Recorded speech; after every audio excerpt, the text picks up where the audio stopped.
Inner Sanctum Mysteries.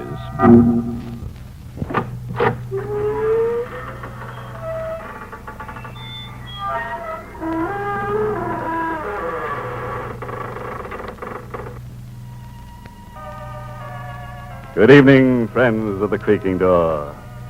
This is your host to welcome you once again into the inner sanctum. Come in. Meet Edgar, our electrical wizard. At school, he was voted the most likely to shock 'em dead.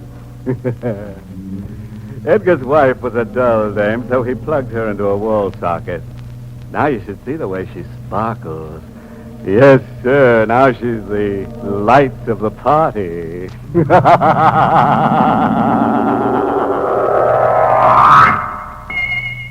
Ever roll your eyes over the dream of $500,000? You did. Careful, friend, or that dream will become a nightmare. We're in White Oaks, a gloomy estate somewhere along the jagged coastline between Frisco and Seattle. On the floor in a corner of the library, staring blindly at the ceiling, is an old man. Across the room is a young man, mortally wounded, but fighting to keep the thread of life from snapping. 10 feet away from him is an old-style floor safe. The door of the safe is blown off, and the contents scatter and lying nearby. He tries to get up, but he can't. His hand creeps to a bundle of cash and drops helplessly over it.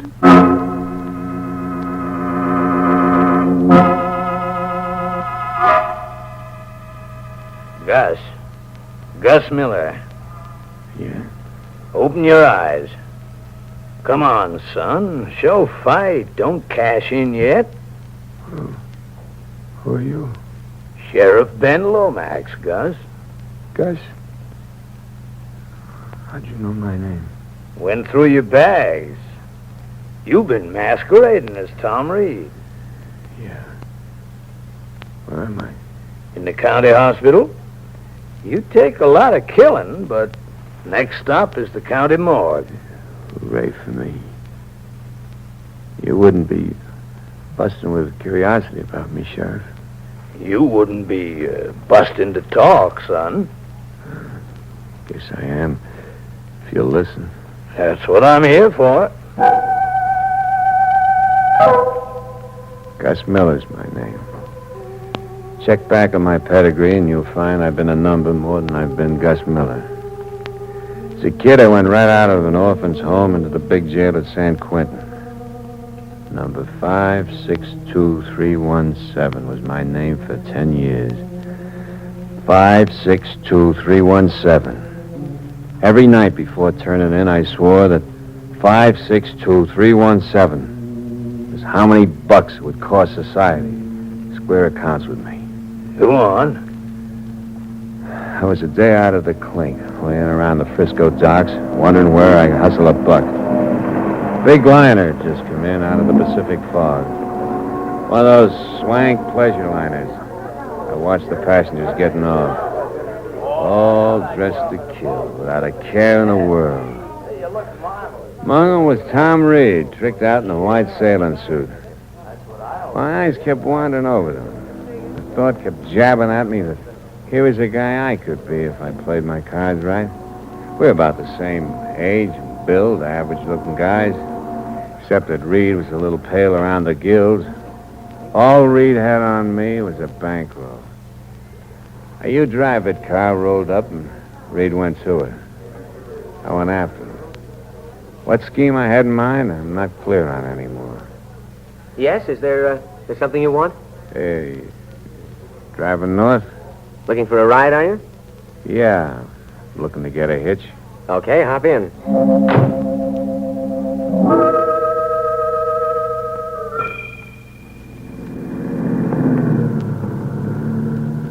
I'm Tom Reed. My name's Gus Miller. How far are you going? As far as I can get, I guess. No destination? No destination. How far are you going? Oh, about 200 miles. White Oaks. Ever hear of White Oaks? No, never did. The show place of the Pacific Coast. Yeah. I'm the last of the Reeds of White Oaks. You bragging or crying? Both, maybe. Why are you so tough? You're too rich for my blood, maybe. I suppose there is something indecent about too much money at that. Have you got too much money? $500,000 in 3 days. Why in 3 days? My inheritance comes due then. That's why I'm back in the States. How do you collect that $500,000? There's a bank teller piling up in gold pieces in front of you? No. A blind uncle you haven't seen in years taps his cane along the floor towards a safe that's been in the family for generations and opens it. And hands you $500,000. Just like that? Just like that. My father distrusted banks. I turned the figure over in my mind. $500,000. I saw Reed looking queerly at me out of the corner of his eye. You're burning up with temptation, Miller. I don't know what you're talking about. Pose as me for 3 days, then go off with all that money. Uncle Walter will never detect the masquerade. He's blind, and you're a pretty good faker. That's what you're telling yourself, aren't you? Where are you all the time I'm posing? Dead somewhere. You've murdered me. If I had any idea like that for a minute, Reed's openers put the kibosh on it. We chewed up about 100 miles when I caught that funny look crossing Reed's face again. I watched the hand clap over his heart. Reed seemed to sag, and the car began to circle wildly. I grabbed the wheel in the nick of time. I pulled to the side and shut the motor. What's hit you, Reed? My heart. How bad is it? The Honolulu doctor gave it a year. I've been shortchanged by 2 weeks. Get me to a doctor. I stalled. There was a little man counting off 500,000 in my mind slowly, by one. Reed's eyes were on me. They were dying eyes, but I caught a twinkle. As if he were amused over something. Here's your chance, Miller. Just sit it out under the stars. Forget the doctor. What I like most about you is your sense of humor. I'm taking you to that doctor. Thanks, sucker. But don't bother. It's too late. Reed. Bury me somewhere as Gus Miller. You'll be Tom Reed for 3 days.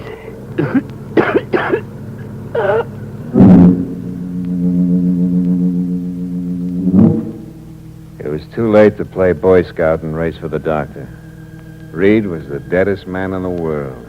I told myself that Reed's dying crack practically made me his heir. I didn't have to tell myself anything. The little man was counting 500,000 in my head fast, by 50s.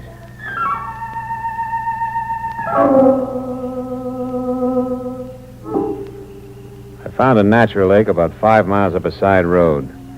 The region was a dead end. Not a house or a human anywhere in miles. I swapped clothes with Reed, weighed his pockets with stones, and said goodbye and let him slip.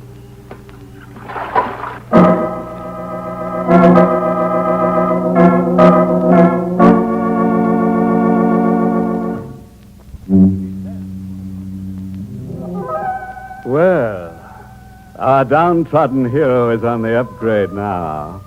500,000 spondulics. Nice pay just for giving a corpse a bath at a roadside lake. Guess might run into something unexpected at White Oak. Still, he's determined to try or fry. Let's see which it is, shall we? I got to White Oaks in an electric storm, where the skies giving me a 21-gun salute. The house was up on an elevation. Everything about it seemed to say, keep out. And not a soul in sight. Where was the blind uncle? Anybody home? I could hear the echo hanging in the air. Then I heard a tapping coming at me out of the shadows. His hand reached for me. I could feel my flesh crawling. Tom? Oh, Uncle Walter? Give me your hand, nephew. Sure. It's been so long since I felt the warmth of a reed hand. Your hand is perspiring. It's close in here. I've been in a rush since Frisco. Something wrong? Your voice, it's changed. For the better? It's, deeper. But blame it on the Honolulu climate. It's been a long time, Uncle. Yes, it's been a long time. Margaret, your fiancée, will be here tomorrow to greet you. Margaret? She's coming tomorrow? Yes. Oh. How is Margaret? She's grown into a fine woman. She'll make you a good wife, Tom. When do the wedding bells ring out? The day you take your inheritance, as your father wished it. You and Margaret were playmates as children, and your father wanted someone close to have his money after you. This letter from Margaret came the other day, if you'd like to read it. Sure. Yeah, I'll read it in bed. Good night, nephew.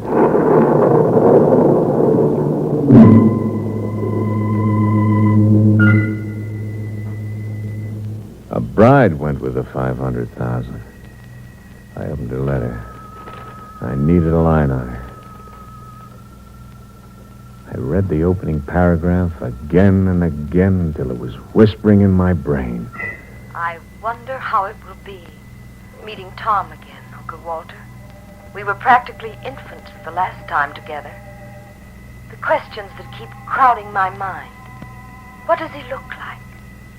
What does he think about? And will he like me enough? And will you like me too, dear Uncle Walter?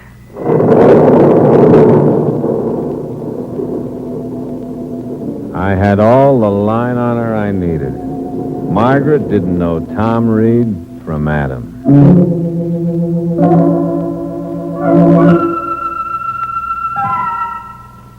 The next morning, I drove into the one-horse burg they call town. I wanted to buy a paper and some odds and ends.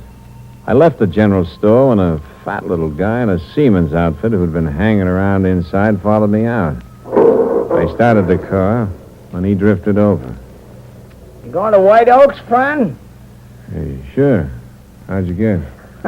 The car. It's the job Reed rented in Frisco yesterday. Can I ride along with you? You're going to White Oaks? Uh-huh. I'm Tom Reed's guest. Okay?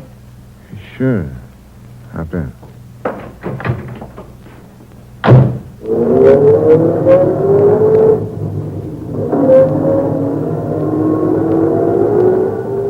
You a friend of Tom?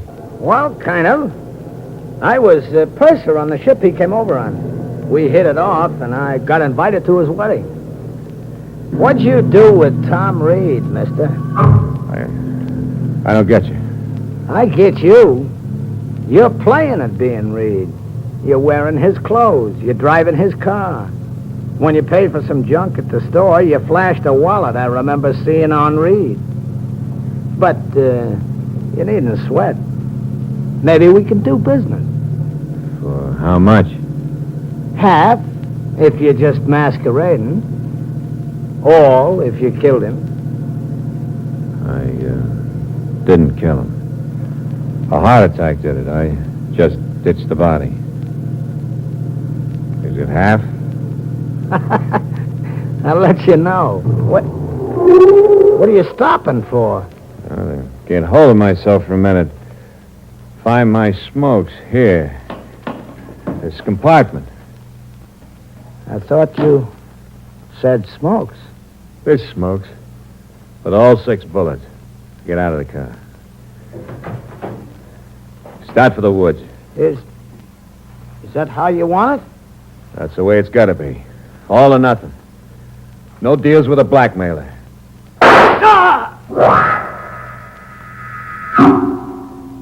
He sat down in a slow, wriggling motion. then fell over on his side into the weeds. I started to drag him through the weeds, looking for a place to hide him until I could get some tools and bury him later.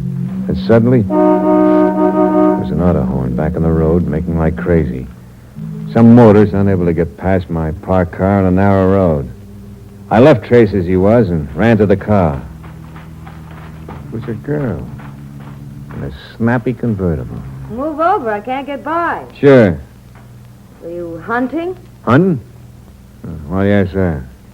I heard shooting. Why, I took pot shots at some rabbits. Any luck? No, I'm on bad shot. Too bad. Am I on the road to White Oaks? Sure.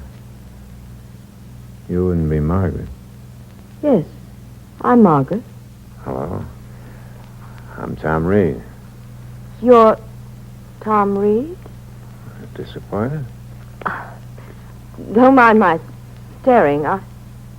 Aren't you going to show me the way, Tom? The way you keep staring's got my curiosity up. I'm sorry. It's like she couldn't control her eyes.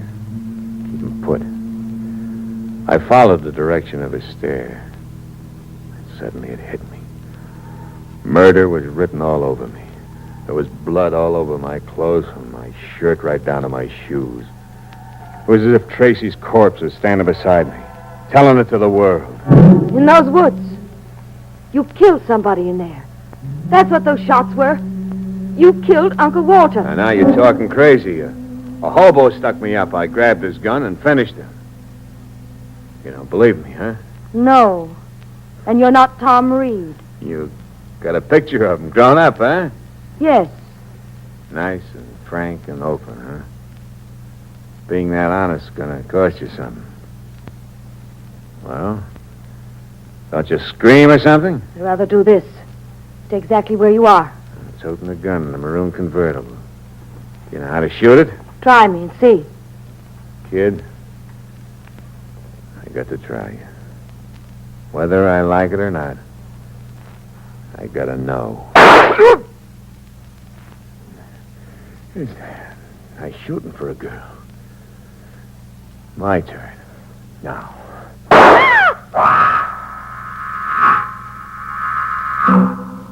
Her shooting first made it easier for me. In a way, it was like self-defense. Still kidding myself. Funny, it was hello, goodbye. I met a girl and killed her. All in less than 5 minutes. 500,000 was coming a lot harder than I figured, all right. I was running out of time. Play now is to grab what was in the safe one way or another and lam as far from the two stiffs and the blind uncle as I could get. I got to the safe and began to work at the dials. I heard Uncle Walter tapping his way toward me. Tom? Tom? Yes. Yes, Uncle Walter. Oh, Margaret hasn't come? No, not yet. She'll be along. Give me your hand, nephew.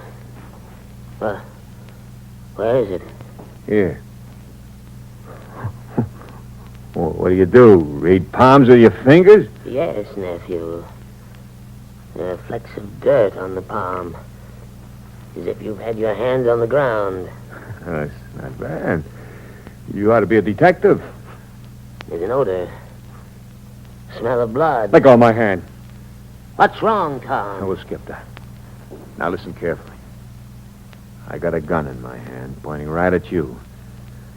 You're to tap your way to that floor safe and open it. With no stalling and no questions. But, Tom... I said no questions.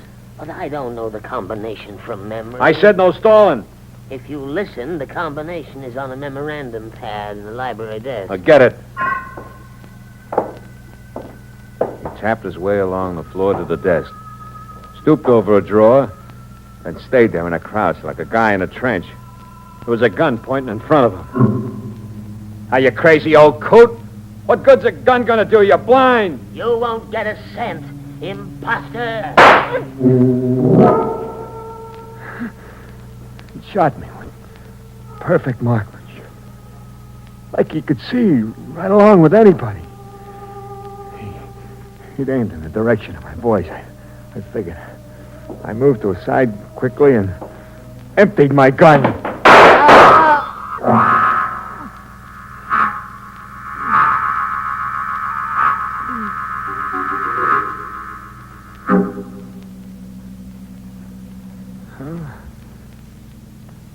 That's all of it, Sheriff. You fixed a glycerin charge in a can and blew the safe wall? It was a trick I picked up in prison. There are chemicals in the storeroom at White Oaks. Huh. The nerve of you. Still going for the money with all those bullets in you. Like you said, I don't kill easy. Well, you're tough, but the joke's on you all around. Sure, it's on me. Dying empty-handed. Oh, it's on you even more than that, son. The old man wasn't blind, and he wasn't Uncle Walter. You're kidding. No, for a fact. Like you, he was just playing along. He'd been the butler before he killed Uncle Walter. You see, he never thought Tom Reed's bad heart would allow him to take that trip from Honolulu. Well, what's funny, son? The joke was on me. All around.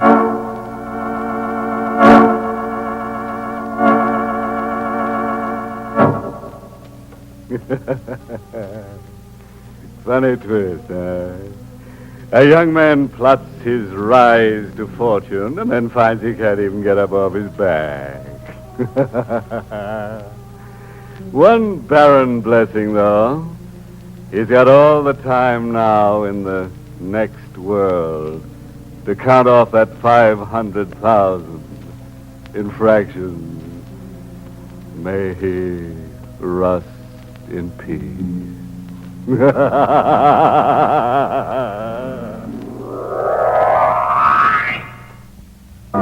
Well, friends, it's time once again to close that creaking door. Until next week at this same time, when we'll be back with a little hunk of horror. You'll be sure to listen, won't you? Until next week, then. Good night. Pleasant dreams.